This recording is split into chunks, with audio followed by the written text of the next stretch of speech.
مدرسہ بیت العلوم کونڈوا پونے اس official channel کو سبسکرائب ضرور کریں۔ یاد رکھیے اس سے کسی ایک شخص کو نہیں پورے مدرسے کو فائدہ ہوگا اور آپ کو اجر عظیم ملے گا۔ السلام علیکم ورحمۃ اللہ وبرکاتہ۔ تو یہ سورہ مومنون ہے اور آیت ہے 63 سے لے کر 77 تک آج کی جو ہے، اور کچھ پچھلی تفسیر بھی تھی۔ اعوذ باللہ من الشیطان الرجیم، بسم اللہ الرحمن الرحیم، بل قلوبهم فی غمرۃ من هذا ولهم اعمال من دون ذلك هم لها عاملون حتى اذا اخذنا مترفیهم بالعذاب اذا هم يجأرون لا تجاروا اليوم انکم منا لا تنصرون قد كانت آیاتی تتلی علیکم فکنتم علی اعقابکم تنکصون مستکبرین به سامرا تہجرون۔ کوئی نہیں، ان کے دل بے ہوش ہے، بل قلوبهم فی غمرہ، کوئی نہیں، بل کچھ نہیں، کوئی نہیں، ان کے دل بے ہوش ہے اس طرف سے، کافروں مشرکوں کے دل حق کی طرف سے کیا ہے؟ بے ہوش ہیں۔ وَلَهُمْ أَعْمَالٌ مِّن دُونِ ذَلِكَ، اور ان کو اور کام لگ رہے ہیں اس کے سوائے۔ وَلَهُمْ أَعْمَالٌ مِّن دُونِ ذَلِكَ، یہ ایمان قبول کرنے کے علاوہ فالتو کام ہوتے ہیں ان کے پاس، سمجھ میں آیا؟ اور کام لگ رہے ہیں اس کے سوائے کہ وہ ان کو کر رہے ہیں۔ ہم لہا عاملون، جو اصلی کام ایمان لانے کا وہ تو نہیں کرتے، فالتو کام بہت کرتے۔ حتی اذا اخذنا مترفیہم، یہاں تک کہ جب پکڑیں گے ہم ان کے آسودہ لوگوں کو، مترف آسودہ، خوشحال، مستی والے، کھاتے پیتے، سمجھ میں آیا؟ اس کو کہتے ہیں مترف۔ جب ہم پکڑیں گے ان کے آسودہ حال لوگوں کو آفت میں بالعذابی، تبھی وہ لگیں گے چلانے، یجأرون، کیا کریں گے پھر وہ؟ جب پکڑ ہوگی تو کیا کریں گے وہ؟ چلائیں گے۔ لا تجأروا اليوم، اللہ فرمائیں گے مت چلاؤ آج کے دن، آج کے دن مت چلاؤ، انکم منا لا تنصرون، تم ہم سے چھوٹ نہ سکو گے، تمہاری مدد نہیں کی جائے گی، تم ہم سے چھوٹ نہ سکو گے، چلا کے کوئی فائدہ نہیں۔ قد کانت آیاتی تتلی علیکم، تم کو سنائی جاتی تھی میری آیتیں تو تم ایڑیوں پر الٹے بھاگتے تھے۔ کیسے بھاگتے تھے؟ ایڑیوں پر، یہ ایڑی، ایڑیوں پر الٹے بھاگتے تھے تم۔ مستکبرین بہ سامرا تہجرون، اس سے تکبر کر کے ایک قصہ گو کو چھوڑ کر چلے گئے۔ اس سے تکبر، کیسے بھاگتے تھے؟ اس سے تکبر کر کے، ایسا جیسے کسی قصہ گو کو چھوڑ کر چلے گئے۔ قرآن پڑھ رہے ہیں اللہ کے رسول، یا آسمانی کتاب ہے، لیکن جیسے قصہ پڑھنے والے کو چھوڑ کر ادھر سے ادھر چلے جاتے ہیں، کوئی اہمیت نہیں دیتے ہیں، تو ایسے اکڑتے اور تکبر کرتے ہوئے تم چلے جاتے تھے قرآن سننے سے، جیسے کسی قصہ گو کو، کہانی سنانے والے کو چھوڑ کر چلے گئے۔ ترجمہ سمجھ میں آیا؟ مستکبرین بہ سامرا تہجرون، اس سے تکبر کر کے ایک قصہ گو کو چھوڑ کر چلے گئے، اس حال میں تم چلے جاتے تھے۔ تو کیا انہوں نے دھیان نہیں کیا اس کلام میں، قرآن پاک میں؟ یا آئی ہے ان کے پاس ایسی چیز جو نہ آئی تھی ان کے پہلے باپ دادوں کے پاس؟ تو دھیان نہیں کیا انہوں نے۔ ام لم یعرفوا رسولہم، یا پہچانا نہیں انہوں نے اپنے پیغام لانے والے کو، اپنے رسول کو پہچانا نہیں۔ پہچانتے ہیں اچھی طرح، کس کو؟ اللہ کے نبی کو۔ کہاں پیدا ہوئے؟ مکہ ہی میں پیدا ہوئے۔ فہم لہ منکرون، تو وہ اس کو اوپرا سمجھتے ہیں۔ منکرون کا مطلب، منکرون کا مطلب اوپرا، اجنبی، اجنبی سمجھتے ہیں، حالانکہ وہ تو پہچانے ہوئے ہیں، صادق و امین ہیں، وہی پلے بڑے ہیں، گڈ کیریکٹر ہیں۔ ام یقولون بہ جنہ، کیا ہے، کیا قبول کیوں نہیں کر رہے؟ کہ رسول کو پہچانتے نہیں، یا ان کے پاس آیتیں نہیں آئی، یا کلام میں غور نہیں کیا، یا کہتے ہیں اس کو سودا ہے۔ کیا ہے؟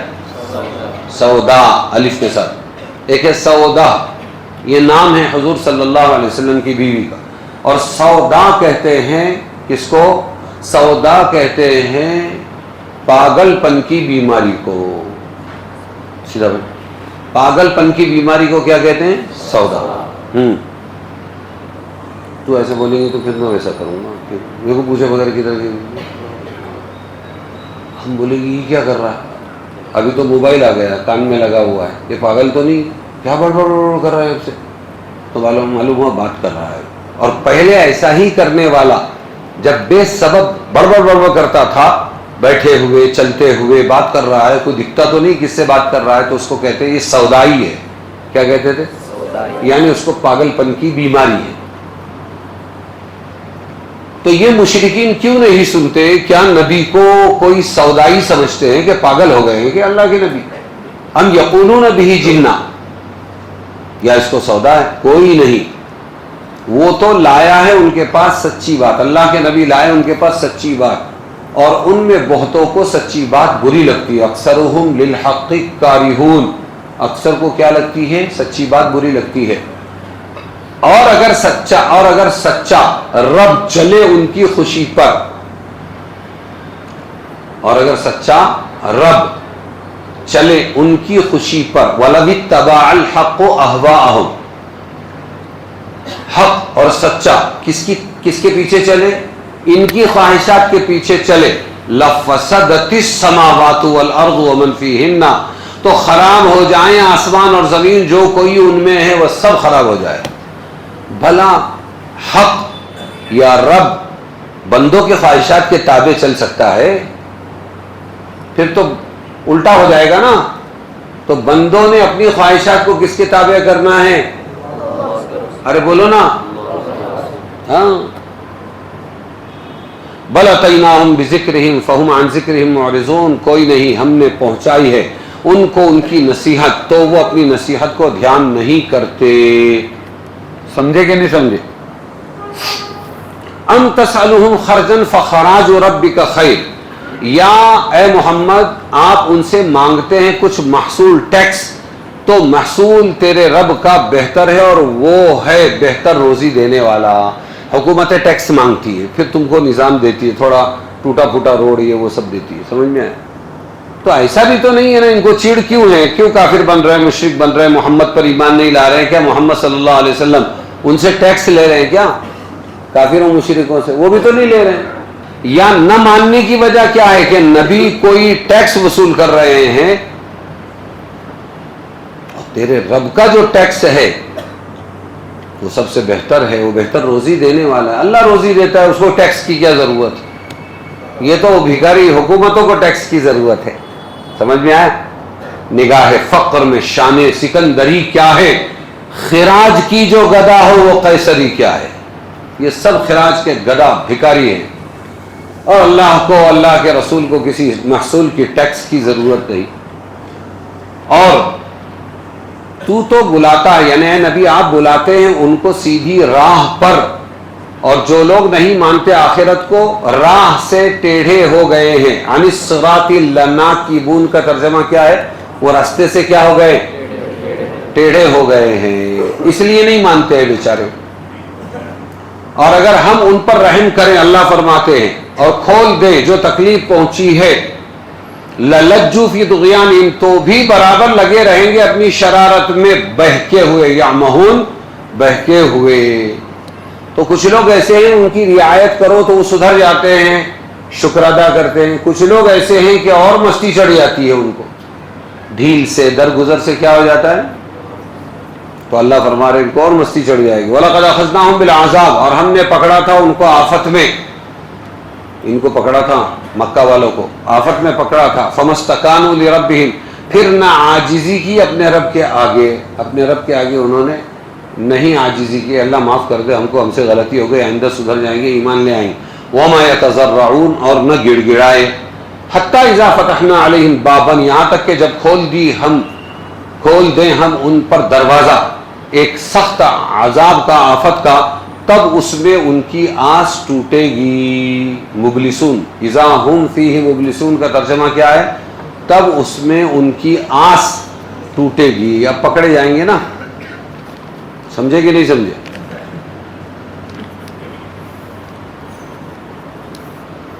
غمرتن کا مطلب کیا ہے؟ غمرتن ایسے گہرے پانی کو کہتے ہیں جس میں آدمی ڈوب جائے. کیا کہتے ہیں اس کو؟ غمرۃ. جو اس میں داخل ہونے والے کو اپنے اندر چھپا لے. اسی لیے لفظ غمراہ پر پردہ اور ہر ڈھانپ لینے والی چیز کے لیے بھی بولا جاتا ہے. یہاں ان کے مشرکانہ جہالت کو غمرتن کہا گیا کیونکہ وہ جو جہالت ہے وہ جہالت نے عقل کو ڈھانپ لیا ہے, حق کو قبول کرتے ہی نہیں. سمجھ میں آیا کہ نہیں آیا؟